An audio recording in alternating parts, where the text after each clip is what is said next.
Hola queridos amigos y bienvenidos a Apologética con Marta. Esta es la tercera parte del estudio sobre el mensaje a las 7 iglesias mencionadas en Apocalipsis capítulo 2 y capítulo 3.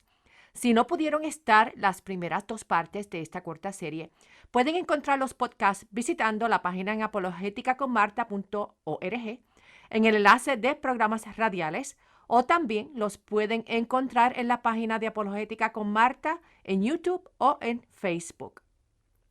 Hoy vamos a estudiar el mensaje que Jesús le dio a la iglesia de Tiatira. En Apocalipsis 2, versos 18 al 29, tenemos el mensaje a Tiatira y los versos dicen: Escribe al ángel de la iglesia en Tiatira. Así dice el Hijo de Dios, cuyos ojos son como una llama de fuego y cuyos pies se asemejan al bronce pulido. Yo conozco tus obras, tu amor y tu fe, tu servicio y tu paciencia. También sé que tus últimas obras son mejores que las primeras. Pero tengo algunas cosas contra ti. Tú toleras a Jezabel, esa mujer que se llama profetisa, pero que seduce a mis siervos y los lleva a incurrir en inmoralidad sexual y a cometer lo sacrificado a los ídolos. Le he dado tiempo para que se arrepienta, pero no quiere renunciar a su inmoralidad sexual. Por tanto, a ella y a los que con ella adulteran, los haré caer en cama, y si no se arrepienten de sus malas obras, los haré sufrir en gran manera. Y heriré de muerte a sus hijos, y todas las iglesias sabrán que yo soy el que escudriña la mente y el corazón, y a cada uno de ustedes le daré según lo que haya hecho. Pero a ustedes y a los demás que están en Tiatira y que no siguen esa doctrina, ni han conocido lo que ellos llaman las profundidades de Satanás, yo les digo que no les impondré ninguna carga más, pero deben conservar lo que tienen hasta que yo venga. Al que salga vencedor y cumpla hasta el final con lo que yo mando, le daré autoridad sobre las naciones, la misma que he recibido de mi Padre, y gobernará a las naciones con cetro de hierro, y las despedazará como a un vaso de alfarero. Además, le daré la estrella de la mañana. El que tenga oídos, que oiga lo que el Espíritu dice a las iglesias.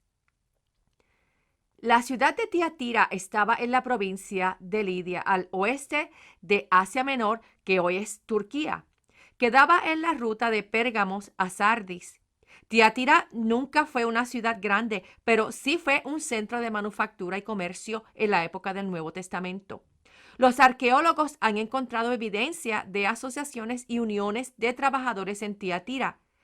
Para uno ser miembro de esas uniones y tener éxito financiero y social, a menudo uno tenía que practicar las costumbres paganas, como la adoración supersticiosa, participar en festines de la unión que ofrecían alimentos sacrificados a los dioses paganos y el libertinaje moral sexual. El problema principal de la iglesia en Tiatira era la tolerancia a la apostasía. La Biblia no menciona quién estableció la iglesia, pero se cree que la iglesia surgió por los esfuerzos evangelísticos de Lidia, quien era de Tiatira. La conversión de Lidia está en Hechos capítulo 16. La Biblia nos dice que el apóstol Pablo, cuando estaba en Macedonia, llegó a un río donde se hacía la oración. Allí Pablo y los discípulos que estaban con él se sentaron y conversaron con las mujeres allí reunidas. Entre las que los oían estaba una mujer llamada Lidia, que vendía telas de púrpura en la ciudad de Tiatira. Lidia adoraba a Dios y el Señor tocó su corazón para que diera cabida a lo que Pablo decía. Fue allí que Lidia y su familia fueron bautizados. Jesús comenzó a señalar las cosas buenas que ellos hacían en Tiatira. Sus obras cada día eran mejor. En Éfeso el amor se estaba apagando, pero en Tiatira ellos tenían mucho amor, fe, servicio y paciencia. Sin embargo, Jesús condenó la manera en que toleraban a la falsa profeta Jezabel, que con sus enseñanzas estaba permitiendo la iglesia, haciéndolas caer en inmoralidad sexual y haciéndolos comer de alimentos sacrificados a ídolos. Es posible que Jezabel no era el nombre real de esa profetisa, sino que era un nombre que les recordaría el rol de Jezabel, quien fue la esposa de Ahab y era una persona muy malvada. Jezabel intentó combinar la adoración de Israel con la adoración de Baal, pero en realidad quería destruir la verdadera adoración a Dios. Su gran maldad está documentada en Primera de Reyes, comenzando con el capítulo 16. Es posible que hayan escuchado sobre el espíritu de Jezabel. Tal vez la mejor manera de definir el espíritu de Jezabel, es decir, que caracteriza a cualquiera que actúe de la misma manera que lo hizo Jezabel, involucrándose en la inmoralidad, la idolatría, las falsas enseñanzas y el pecado sin arrepentimiento. Jezabel fue la hija del rey Etbaal de Sidón y sacerdote del culto de Baal, un dios falso, cruel, sensual y repugnante, cuya adoración implicaba la degradación sexual y lascivia. Ahab, el rey de Israel, se casó con Jezabel y llevó a la nación a la adoración de Baal. El reinado de Ahab y Jezabel sobre Israel es uno de los capítulos más tristes de la historia del pueblo de Dios. Hay dos incidentes en la vida de Jezabel que la caracterizan y pueden definir lo que se puede decir con el espíritu de Jezabel. El primer incidente era su pasión obsesiva por dominar y controlar a los demás, especialmente en el ámbito espiritual. Cuando se convirtió en reina, ella comenzó una campaña implacable para librar a Israel de todas las evidencias de la adoración a Jehová. Ella ordenó el exterminio de todos los profetas del Señor y reemplazó sus altares con los de Baal. Su peor enemigo fuerte fue el profeta Elías, quien exigió una contienda en el monte Carmelo entre los poderes del Dios de Israel y los poderes de Jezabel y sus sacerdotes de Baal. Por supuesto, Dios ganó, pero a pesar de escuchar acerca de los poderes milagrosos del Señor, Jezabel se negó a arrepentirse y juró por sus dioses que perseguiría implacablemente a Elías y que le quitaría la vida. Ella obstinadamente se rehusó a someterse al poder de Dios viviente, lo cual la llevó a un final espantoso. El segundo incidente involucra a un hombre justo llamado Nabot, que se negó a venderle a Ahab la tierra contigua al palacio. Nabot le dijo, con toda la razón, que el vender su herencia iría en contra del mandato del Señor. Mientras Ahab se enfurruñaba y echaba humo en su cama, Jezabel se burlaba de él y lo ridiculizaba por su debilidad, y luego procedió a enmarcar y apedrear al inocente Nabot hasta la muerte. Los hijos de Nabot también fueron apedreados hasta la muerte, por lo que no habría herederos y la tierra volvería a ser posesión del rey. Esa determinación resuelta de salirse con la suya, sin importar quién sea destruido en el proceso, es una característica del espíritu de Jezabel. Jezabel se negó a arrepentirse de su inmoralidad y de sus falsas enseñanzas, y su destino quedó sellado cuando fue arrojada por una ventana y los perros se comieron todo su cuerpo, según había sido profetizado por Elías. En la carta a Tiatira, Jesús los llama a no tolerar herejías, idolatría e inmoralidad sexual que conducen a las personas a una profunda perdición con Satanás. A aquellos que no se arrepintieran y continuaran practicando tal conducta, Jesús los juzgaría, los haría caer en cama y los haría sufrir de gran manera, aún hiriendo de muerte a sus hijos. Esto de herir de muerte a sus hijos se refiere a los hijos espirituales que han sido corrompidos por las herejías, idolatría e inmoralidad y que tampoco se arrepienten. Ellos serían un ejemplo para todas las demás iglesias, para que conozcan que Jesús escudriña la mente y el corazón de cada persona. Y cada una de estas personas Jesús le dará según lo que haya hecho. El final para aquellos que sucumben al espíritu de Jezabel es siempre muerte y destrucción, tanto en el sentido físico como espiritual. Aquellos que se mantuvieron fieles a Dios en Tiatira y haciendo lo correcto, Jesús no les impondría más carga. Fíjate que cuando un cristiano fiel y honesto, que se somete a la santidad de Dios, se encuentra en un tipo de iglesia con tanta corrupción como la de Tiatira, ese cristiano fiel siente la carga y la presión de la guerra espiritual enorme dentro de esa iglesia. Estas personas llevan una carga grande porque continúan siendo fieles en esa iglesia, siguen dando el buen ejemplo y se mantienen orando por los que están cayendo en un gran pecado. Y ellos son los pilares que mantienen un sentido de benevolencia y de pureza en una iglesia enferma con personas destructivas que no se quieren arrepentir de sus pecados. Jesús los animó para que conservaran lo que ya tenían hasta que Él regresara. Jesús les prometió que al que saliera vencedor y cumpliera hasta el final con lo que Él mandó, Él le daría autoridad sobre las naciones, que era la misma autoridad que Jesús recibió del Padre. Ellos gobernarán a las naciones junto con Jesús con cetro de hierro y las despedazarán como un vaso de alfarero. Esta referencia de ellos gobernar con Jesús se refiere al tiempo del milenio, cuando Jesús reinará en toda la tierra por 1000 años antes de que ocurra el juicio final. Como mencioné anteriormente en esta serie, el mensaje a las 7 iglesias de Apocalipsis no era solo para esas iglesias en esas localidades en el primer siglo. Al final de cada uno de sus mensajes, Jesús cierra diciendo que el que tenga oídos, que oiga lo que el Espíritu dice a las iglesias, en plural, iglesias. Esos reconocimientos positivos, esas críticas, esas advertencias y esos llamados al arrepentimiento aplica a toda la iglesia de Cristo a través de los tiempos. En el planeta Tierra tenemos iglesias semejantes a cada una de ellas mencionadas en Apocalipsis. Por ejemplo, aún tenemos iglesias que sufren gran persecución, como la iglesia de Esmirna, y tenemos iglesias como la de Tiatira, en donde se ha aceptado y promovido el espíritu de Jezabel y distorsionado las escrituras y la moralidad de Dios al punto de llamarle bueno a lo malo y malo a lo bueno. En octubre 12 del 2021, Albert Mohler escribió un reportaje en su columna The Briefing, un reportaje que pinta un cuadro exacto de una iglesia al día de hoy que tiene las mismas características de la iglesia en Tiatira. Les voy a traducir y resumir lo que él escribió y que es la parte que aplica al tema de hoy.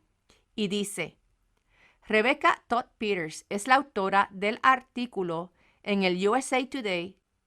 El título es Soy una ministra cristiana que ha tenido 2 abortos. Ella se identifica como profesora de estudios religiosos en la Universidad de Elon, autora del libro titulado Trust Women, A Progressive Christian Argument for Reproductive Justice, y se identifica como una ministra presbiteriana con una ética cristiana, profesora de estudios religiosos, esposa y madre de 2. Entonces, ahí pone su ordenación, su papel de ética cristiana y profesora de estudios religiosos. Pero luego dice, yo también he tenido 2 abortos. Aquí es donde el artículo se vuelve realmente interesante, porque si va a tratar de eliminar el estigma del aborto, tendrá que mover el aborto, no de ser un pecado moral y una moral negativa, sino hacer algo moralmente neutral. La neutralidad moral no funciona. Todo el mundo sabe que este es un tema demasiado importante para ser moralmente neutral. Vas a tener que argumentar de alguna manera que no es un mal moral, de hecho, que es un bien moral. La autora Peters dice, también he tenido 2 abortos. No tomé mis decisiones sobre el aborto a pesar de mi identidad y fe cristiana, sino a causa de ella. El hecho de que el bienestar social, físico y moral de los niños sea principalmente responsabilidad de los padres significa que mi esposo y yo pensamos cuidadosamente y profundamente sobre nuestras decisiones de tener y no tener hijos. Y ella sigue diciendo, puedo decir sin lugar a dudas que las dos decisiones que tomamos para tener hijos fueron mucho más importantes desde el punto de vista moral que las decisiones de poner fin a 2 embarazos. Rebecca Todd Peters continúa y escribe diciendo esto. Guiados por principios cristianos que promueven una vida abundante, buscan la justicia y reconocen la dignidad humana de la mujer, la decisión de interrumpir un aborto puede ser una decisión moralmente buena. Ahora, entienda, ahí es donde estamos ahora. Ahora tenemos la afirmación, no que el aborto no sea malo o no sea malo en todas las circunstancias o que no sea tan malo como crees o que no sea tan malo para mí. Ahora el argumento es que puede ser un bien moral real. Y continúa ella escribiendo, y en un mundo donde las voces cristianas dominantes insisten en que el aborto es moralmente incorrecto, es hora de que aquellos cristianos que creen lo contrario digan en voz alta y clara que el aborto puede ser un bien moral. Entonces, en solo unas pocas oraciones aquí, en solo un párrafo, se nos dice que la decisión de interrumpir un embarazo puede ser una decisión moralmente buena. Se nos dice que es hora de que aquellos cristianos que creen en eso argumenten para decir en voz alta y clara que el aborto puede ser un bien moral. Ahora, en realidad hemos sido testigos en este artículo del salto sobre ese vasto cañón del sentido común. Ahora estamos en el territorio real de alguien que afirma que el aborto es un bien moral. Tenemos que dejar de decir que está mal. Tenemos que dejar incluso de hablar de que está menos mal de lo que dice la gente. Tenemos que continuar y decir que es un bien moral. Rebecca Todd Peters escribe agradecida del hecho de que 19 ministros y 2 rabinos anunciaron en 1967 la formación de lo que se conocía entonces como el Servicio de Consulta para el Clero sobre el Aborto. Era un grupo pro aborto del clero liberal.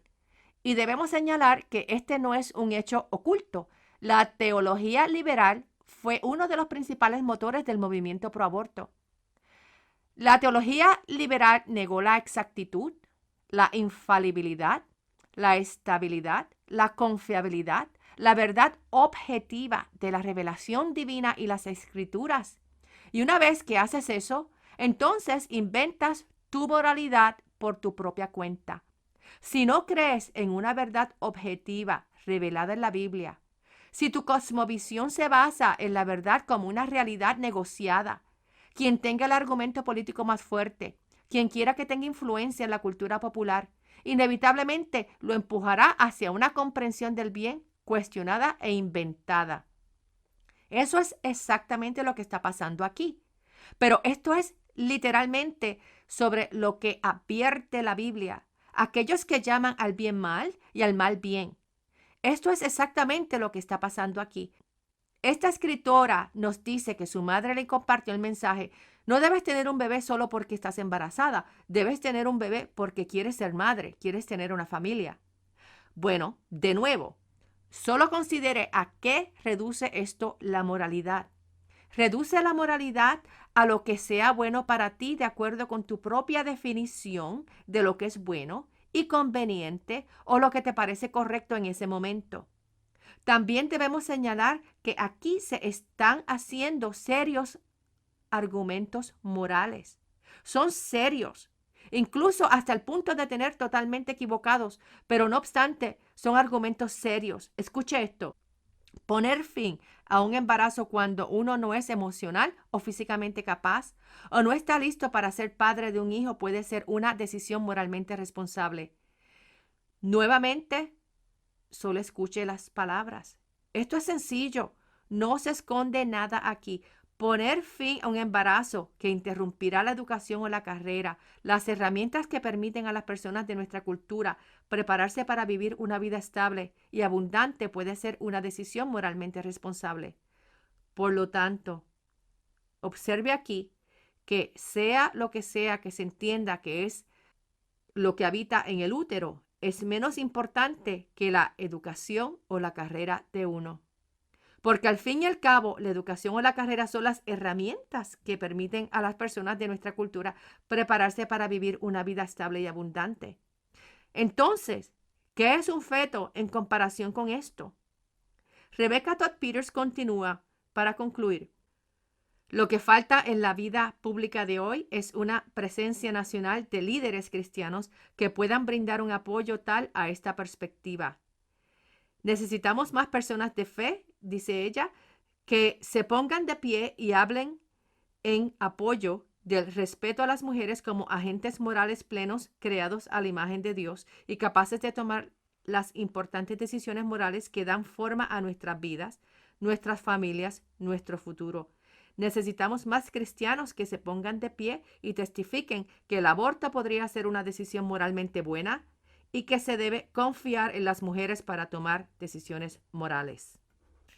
Moeller indica que podemos confiar en el hecho de que los humanos van a tomar decisiones morales, pero esas decisiones morales son correctas o incorrectas y no dependen principalmente de lo que el ser humano piensa acerca de lo correcto o incorrecto, sino de lo que Dios ha establecido como correcto e incorrecto, lo que Dios ha revelado que está bien y que está mal. Cuando se promueve el terminar una vida con el aborto dentro de la misma iglesia y llamarlo un bien moral y motivar a otros a sentirse moralmente bien promoviendo tal práctica, esto es el mismo espíritu de Jezabel dentro de la iglesia. Es herético y es un mensaje que viene del mismo trono de Satanás. Y Dios va a ejercer su gran justicia en contra de esta maldad y rebeldía, hoy en día, de la misma manera que lo anunció a la iglesia de Tiatira. Te invito a que visites mi página en línea apologeticaconmarta.org y las páginas en Facebook o YouTube en donde puedes encontrar todos los programas radiales en archivo y otros recursos que te ayudarán a ampliar tu fe en Jesús y ampliar tu conocimiento en la apologética cristiana. Que Dios los bendiga y hasta el próximo programa. Chao.